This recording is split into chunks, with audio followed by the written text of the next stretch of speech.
Welcome to Season 3 of Thrilling Tales of Adventure.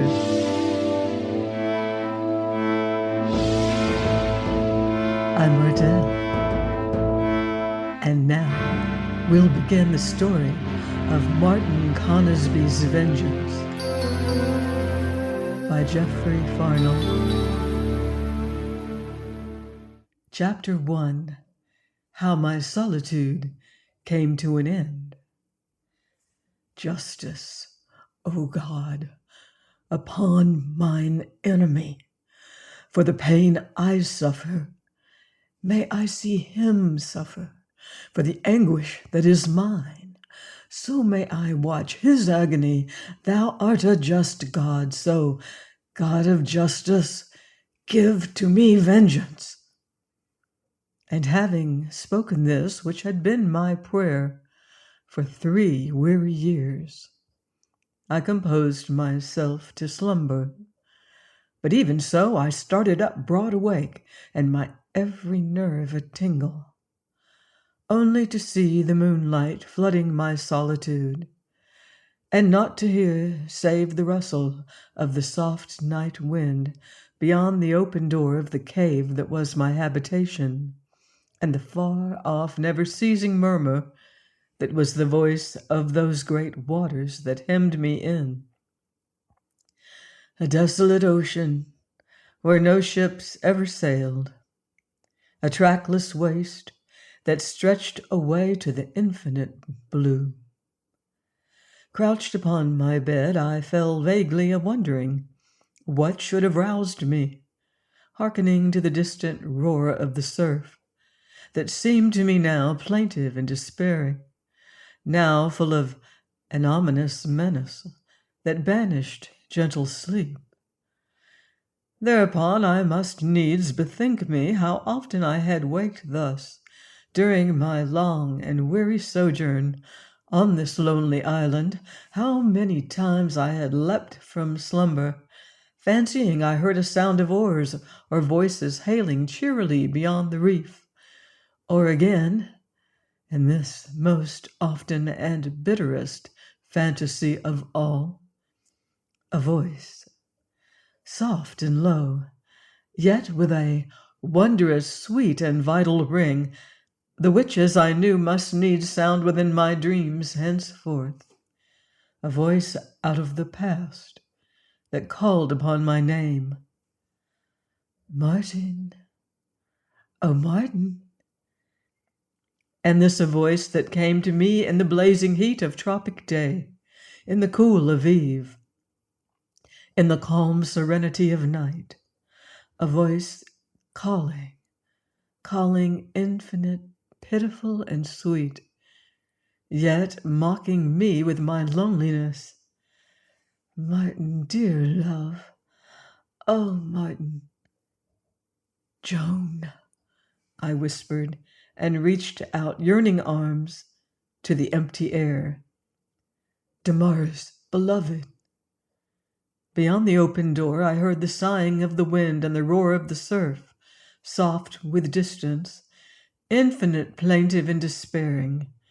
Then, because sleep was not for me, I arose and came groping within my inner cave, where stood a coffer, and lifting the lid drew forth that I sought, and went and sat me on my bed, where the moon made a glory. And sitting there I unfolded this my treasure, that was no more than a woman's gown, and fell to smoothing its folds with reverent hand. Very tattered it was, and worn by much hard usage, its bravery all tarnished and faded.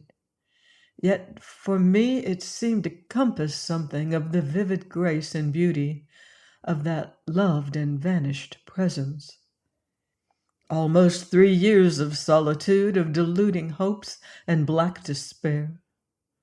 Almost 3 years forgotten alike of God and man, so that I had surely run mad but for the labor of my days and the secret hope I cherished even yet, that some day, soon or late, I should see again that loved form, hear the sweet, vital ring of that voice, whereof I had dreamed so long.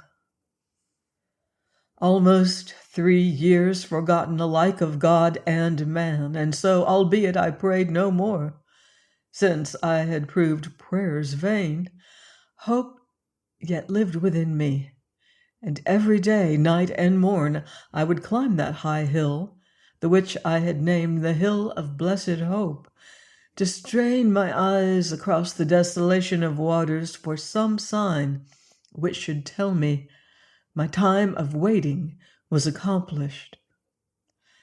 Now, as I sat thus lost in bitter thought, I rose to my feet, letting fall the gown to lie all neglected. For borne to me on the gentle wind came a sound there was no mistaking, the sharp report of a musket. For a moment I stood utterly still, while the shot yet rang and re-echoed in my ears, and felt all at once such an ecstasy of joy that I came nigh swooning, and needs must prop myself against the rocky wall. Then the faintness passing, I came hasting and breathless, where I might look seaward, and beheld this. Hard beyond the reef, her yards braced slovenly aback, a ship. Betwixt this vessel and the reef a boat rode furiously, and upon the reef itself a man fled shorewards, marvellous fleet and nimble. Presently from his pursuers in the boat came a red flash, and the report of a musketoon, followed by divers others, whereat the poor fugitive sped but the faster, and came running to that strip of white beach that beareth the name Deliverance. There he faltered, pausing a moment to glance wildly this way and that, then, as fortune willed, turned and sped my way. Then I, standing forth where he might behold me in the moon's radiance, hailed and beckoned him, at the which he checked again, then, as reassured by my looks and gesture, came leaping up that path which led from the beach. Thus, as he drew nearer, I saw he was very young, indeed a mere stripling. From him I glanced towards his pursuers, they being already upon the reef, and counted 9 of them running hitherward, and the moon aglint on the weapons they bore. Thereupon I hasted to my cave, and brought thence my 6 muskets, the which I laid ready to hand. And presently comes this poor fugitive, all panting and distressed with his exertions, and who, clambering over that rampire I had builded long ago to my defense, fell at my feet and lay there speechless, drawing his breath in great sobbing gasps. But his pursuers had seen, and came on amain with a mighty halloo, and though, judging by what I could see of them at the distance, they were a wild, unlovely company, yet to me, so long bereft of all human fellowship, their hoarse shouts and cries were infinitely welcome, and I determined to make them the means of my release, more especially as it seemed by their speech that some of them were Englishmen. To this end I waited until they were close. Then, taking up my nearest piece, I levelled wide of them and fired. Startled by the sudden roar, they incontinent scattered, betaking them to such cover as they might. Then I, yet kneeling behind my rampire, hailed them in mighty kindly fashion. "Halt, friends," cries I, "here is no harm for no man that meaneth none.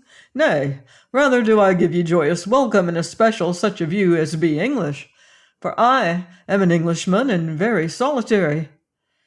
But now, and even as I spake them thus gently, I espied the fugitive on his knees, saw him whip up one of my muskets, all in a moment, and fire or ever I might stay him.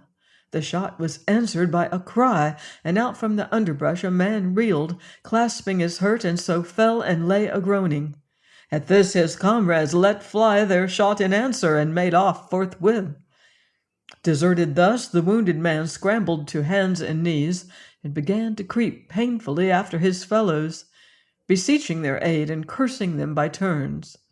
Hearing a shrill laugh, I turned to see the fugitive reach for and level another of my weapons at this wounded wretch. but leaping on him as he gave fire, I knocked up the muzzle of the piece so that the bullets soared harmlessly into the air. Uttering a strange, passionate cry, the fugitive sprang back and, snatching out an evil-looking knife, made at me, and also incredibly quick, that it was all I could do to parry the blow. Then, or ever he might strike again, I caught that murderous arm, and for all his slenderness and seeming youth, a mighty desperate tussle we made of it, ere I contrived to twist the weapon from his grasp and fling him panting to the sward, where I pinned him beneath my foot. Then, as I reached for the knife where it had fallen, he cried out to me in his shrill, strangely clear voice, and with sudden fierce hands wrenched apart the laces and fine linens at his breast. "Stay!" cried he. "Don't kill me! You cannot!" Now looking down on him where he lay gasping and writhing beneath my foot, I started back all in a moment, back until I was stayed by the rampire, for I saw that here was no man, but a young and comely woman.